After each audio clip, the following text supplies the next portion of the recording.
So, good morning mga paps. Today, papipinturahan natin si Erap.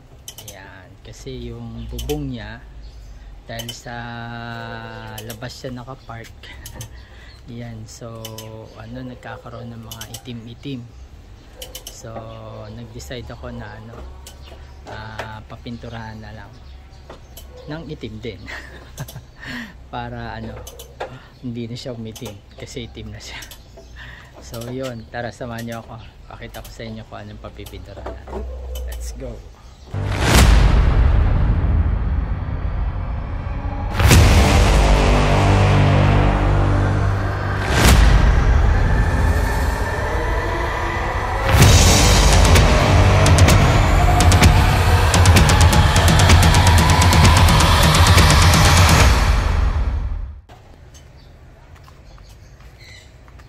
So, ayan, no?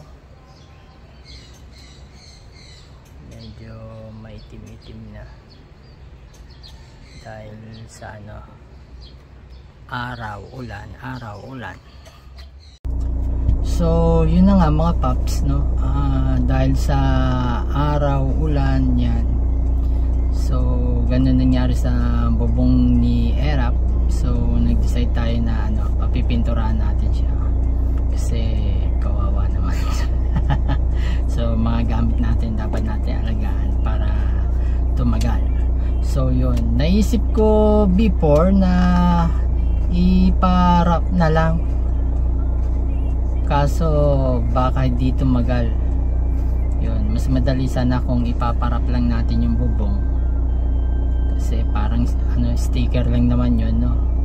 So kaso naisip ko dahil sa yung pinaparadaan ni Erap wala namang bubong, so baka matuklap lang agad, kaya nag-decide ako na papinturahan na lang natin. So siguro naman tatagal yun, no? Kaysa dun sa sticker. So yun, samahan nyo ako, pupunta tayo dun sa nakita kong pinturahan ng mga sasakyan, malapit lang dito sa amin. So ito yung page niya, yan. Sabi naman din sa mga client niya ay goods na goods naman. So tatry natin kung goods nga, sana goods. Yan, pupuntahan natin siya ngayon at kakausapin natin, papipinturahan natin yung. So tara mga paps, samahan nyo ako, let's go. So yan mga paps, at nandito na tayo. So sana maging okay. Kausapin ko muna may-ari. Yan JMC Jeg ba yun? Ewan ko kung paano basahin niya. So yan siya mga paps. So tara, kausapin natin yung may-ari. Alright, see you later mga paps. So yan mga paps yung papipinturahan natin, no? Yung bubong ni Erap. So namumuti na. Pagka nasisinaga ng araw, namumuti. Pagka walang araw, nangingitim. So yan ang pakukulayan natin ng black.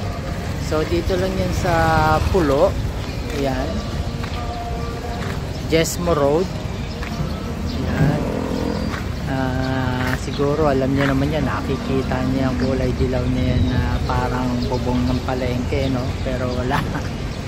Anong palengke? Siguro gustong gawing bus terminal to dati. So yan ang lugar. Yan, Jesmo Road.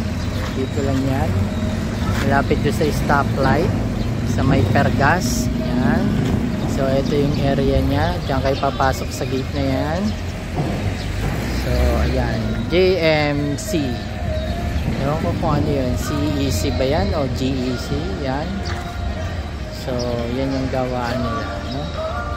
Tapos dun sa may cubicle na may parang cortina na yun, dun sila nagpe-paint.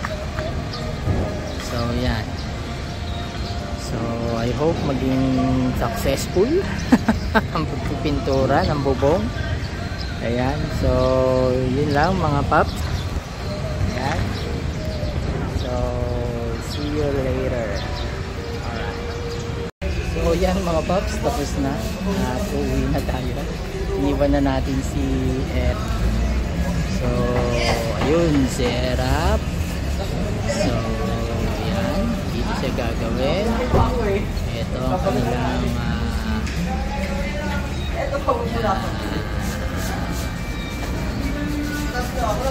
alright, uwi na tayo. Okay paps. Ayun, okay guys, nandito na tayo sa bahay. Nakauwi na tayo. So, see you on my next vlog sa part 2. So, tignan natin kung maganda sila gumawa. So, maraming salamat.